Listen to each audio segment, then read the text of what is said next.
Welcome to Aeon, the Eye of Noida.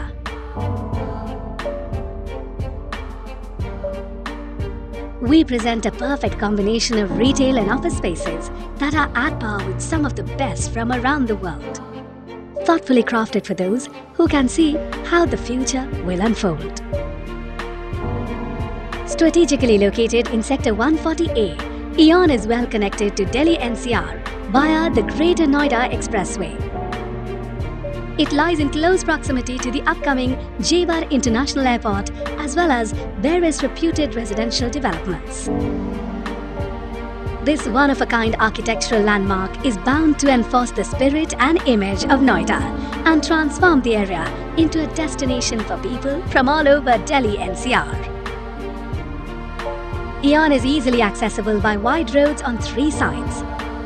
Entry points are situated on opposite sides of the site and basement trams are located right next to them to divert most of the vehicular traffic directly to the pit. रतनकुंज आपके लिए लेकर आया है lucky draw contest. Contest में part लेने के लिए video को लाइक करें और चैनल को सब्सक्राइब करें और जीते बेहतरीन बम्पर इनाम। तो देर किस बात की, अभी चैनल को सब्सक्राइब करें और लाइक करें। जेएम बिल्डर का ये प्रोजेक्ट लगभग 13.65 एकड़ में फैला है, जिसमें आप ब्यूटीफुल एलिवेशन के साथ 5 आईटी टावर देखेंगे, जिसमें ग्राउंड और फर्स्ट फ्लोर पर रिटेल स्पेस, सेकंड फ्लोर पर फूड कोर्ट और थर्ड फ्लोर से 22nd फ्लोर तक आईटी ऑफिस स्पेस मिलेगा। किसी भी प्रोजेक्ट में इन्वेस्ट करने से पहले आपको बिल्डर के बारे में ये बातें जानना बहुत ही जरूरी है कि उस पर कोई लायबिलिटी ना हो, कंपनी डेब्ट फ्री हो, बिल्डर के अगेंस्ट कोई भी लिटिगेशन ना हो और उसके पुराने प्रोजेक्ट की क्वालिटी अच्छी हो, साथ ही साथ उसके प्रीवियस प्रोजेक्ट सही समय पर डिलीवर्ड हो।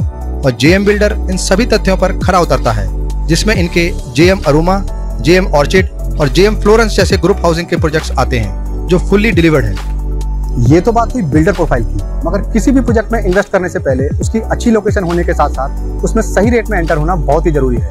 और इस प्रोजेक्ट में अभी जुड़ने से आपको शुरुआती रेट मिलेंगे, जिससे भविष्य में आपको फायदा होगा। अगर बात करें इस प्रोजेक्ट की लोकेशन की, तो इयॉन प्रोजेक्ट नोएडा एक्सप्रेसवे से लगभग 1 किलोमीटर अंदर पड़ता है और नोएडा मेट्रो के सेक्टर 137 और 142 के बीच में स्थित है।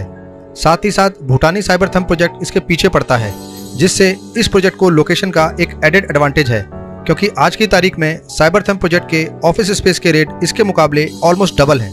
मगर किसी भी प्रोजेक्ट में इन्वेस्ट करने से पहले आपको ये डिसाइड करना बहुत ही जरूरी है कि आप वो इन्वेस्टमेंट क्यों कर रहे हैं। दरअसल इस तरह के प्रोजेक्ट में इन्वेस्टमेंट करने के 2 पहलू हैं। पहला, जो आप सेल्फ यूज के लिए रिटेल शॉप या ऑफिस स्पेस लेते हैं, और दूसरा जो आप इसे रेंटल इनकम के लिए लेते हैं और भविष्य में अच्छा मुनाफा मिलने पर बेच देते हैं।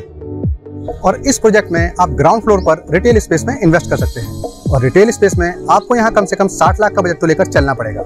मगर यदि आप ऑफिस स्पेस में इन्वेस्ट करते हैं तो इसमें 8.5 लाख से ही इन्वेस्टमेंट शुरू हो जाती है। मगर इस प्रोजेक्ट में इन्वेस्ट करने से पहले इस बात का जरूर ध्यान रखें कि यदि आप इसमें ऑफिस स्पेस को लेना चाहते हैं तो इसे सेल्फ यूज के लिए ही लें, क्योंकि यदि आप उसे रेंटल इनकम या इन्वेस्टमेंट के हिसाब से लेते हैं तो उसे एक अच्छी इन्वेस्टमेंट नहीं कहा जा सकता, क्योंकि जैसा कि मैंने आपको पहले भी बताया था कि नोएडा में आईटी ऑफिस स्पेस की भरमार है, इसलिए ऑफिस स्पेस में आपको कुछ खास एप्रिसिएशन देखने को नहीं मिलेगा और साथ ही साथ सप्लाई ज्यादा होने के कारण प्रॉपर्टी को भी रेंट करने में दिक्कत आएगी। मगर हो सकता है कुछ प्रॉपर्टी सेलर्स आपको सस्ता होने के चलते इसके ऑफिस स्पेस में इन्वेस्ट करने की सलाह दें, मगर इसके ऑफिस स्पेस में इन्वेस्ट करने से पहले ये जरूर सोचिएगा कि इसके आसपास के ऑफिस स्पेस में पिछले 5 सालों में कितना ग्रोथ देखने को मिला है, और ग्रोथ कभी भी बिल्डर के रेट से ना लगाएं, बल्कि ग्रोथ उस रेट से देखें जिस रेट में प्रॉपर्टी रीसेल में अवेलेबल है। मगर यदि बात करें रिटेल स्पेस की, तो रिटेल स्पेस की नोएडा में सप्लाई कम और डिमांड ज़्यादा है और प्रॉपर्टी की ये दुनिया डिमांड और सप्लाई पर ही चलती है। मगर किसी भी प्रॉपर्टी में इन्वेस्टमेंट के लिए आपको उसकी लोकेशन के सबसे कम रेट में एंटर होना बहुत जरूरी है, तभी आप एक अच्छा कैपिटल एप्रिसिएशन ले पाएंगे। और यदि आप इस प्रोजेक्ट में रेट की बात करेंगे तो आपकी जानकारी के लिए बता दूं कि किसी भी प्रोजेक्ट के जो रेट तय होते हैं वो उसके नेबरहुड प्रोजेक्ट के हिसाब से तय होते हैं, मगर इयॉन प्रोजेक्ट के जो रेट हैं वो उसके नेबरहुड प्रोजेक्ट के मुकाबले काफ़ी कम हैं, फिर चाहे आप इसके ऑफिस स्पेस की बात करें या फिर रिटेल स्पेस की, जिससे आपके कैपिटल ग्रोथ के चांसेस बढ़ जाते हैं। इयॉन प्रोजेक्ट के ग्राउंड फ्लोर पर 19,000 रुपये पर स्क्वायर फीट और इसके फूड कोर्ट में लगभग 13,000 रुपये पर स्क्वायर फीट का रेट मिलेगा। इसके अलावा इसके ऑफिस स्पेस में आपको 3,500 रुपये पर स्क्वायर फीट का रेट मिलेगा, जो इसके एलिवेशन को देखते हुए काफी अच्छा है। कभी भी रियल एस्टेट में इन्वेस्ट करें तो हमेशा लॉन्ग टर्म इन्वेस्टमेंट को ध्यान में रखकर ही करें। लॉन्ग टर्म इन्वेस्टमेंट से मेरा मतलब यहाँ 3 से 4 साल का है मगर जब आपको शॉर्ट टर्म में ही अच्छा प्रॉफिट मिले तो तुरंत उसे एग्जिट करें और उसका प्रॉफिट नई इन्वेस्टमेंट करने में इस्तेमाल करें। मगर यदि आप रेडी टू मूव प्रॉपर्टी में इन्वेस्ट करते हैं तो उसमें कैपिटल एप्रिसिएशन के चांसेस थोड़ा कम होते हैं। अगर हमारा ये वीडियो आपको पसंद आया है तो इस वीडियो को लाइक कीजिए, शेयर कीजिए, चैनल को सब्सक्राइब कीजिए और हमारे लेटेस्ट वीडियो आप बिल्कुल मिस ना करें, उसके लिए इस बेल आइकन को जरूर प्रेस करें। वैसे आपका कोई सुझाव हो या कोई बात आप हमसे शेयर करना चाहते हैं तो प्लीज कमेंट बॉक्स में जरूर लिखें। हमारा ये वीडियो देखने के लिए बहुत बहुत धन्यवाद।